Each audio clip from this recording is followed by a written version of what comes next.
WBTV's On Your Side tonight, hitting the books. Mecklenburg County Commissioner Arthur Griffin requested grade point averages from Charlotte-Mecklenburg Schools class of 2024. He got the results and he was not impressed. In fact, he is now actually concerned. Why don't you take a look here at the numbers. CMS reports out of 9,674 graduates in 2024, 2,085 of them earned less than a 2.0 when they walked across the stage to get their high school diploma. So that's about 22% of the graduating class. So now the commissioner is asking, how did this happen? How are those graduates doing and who's to blame? He's talking to WBTV's Dedrick Russell in tonight's cover story.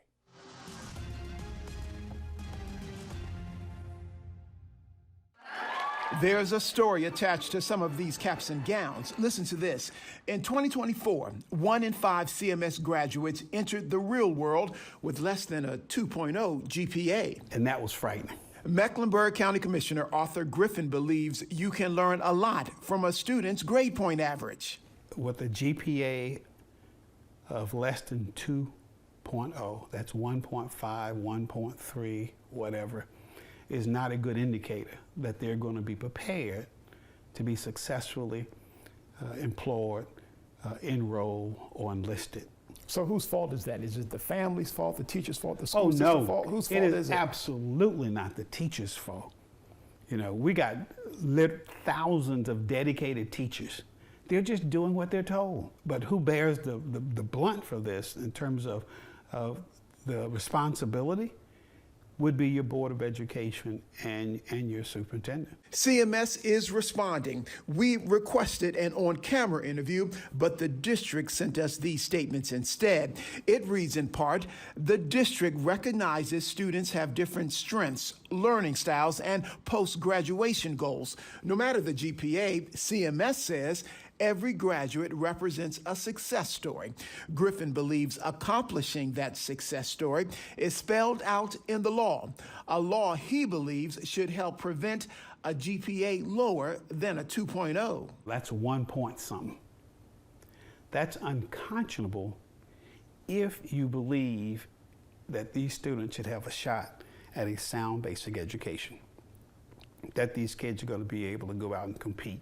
The North Carolina Supreme Court defines a sound basic education as sufficient academic and vocational skills to enable the student to compete on an equal basis with others in further formal education or gainful employment in contemporary society.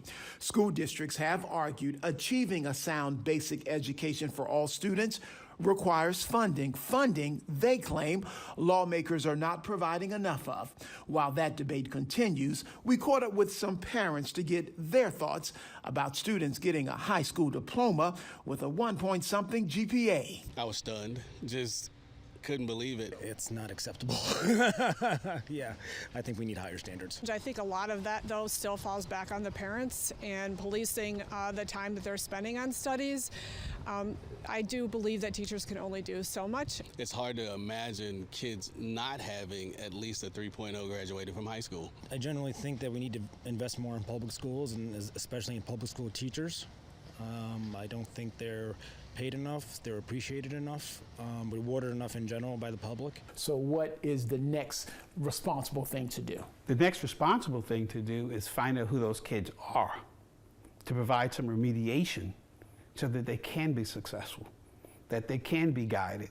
CMS also states it will use this information to inform the district on decisions about tutoring programs, academic interventions, and course placement. While CMS does that, Griffin is looking at hundreds of millions of dollars Mecklenburg County gives CMS.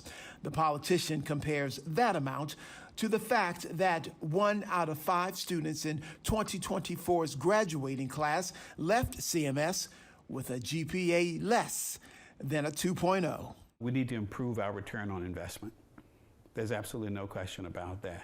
In Charlotte, Dedrick Russell, WBTV, on your side tonight. An important conversation, Dedrick. Thank you. Turning to our weather.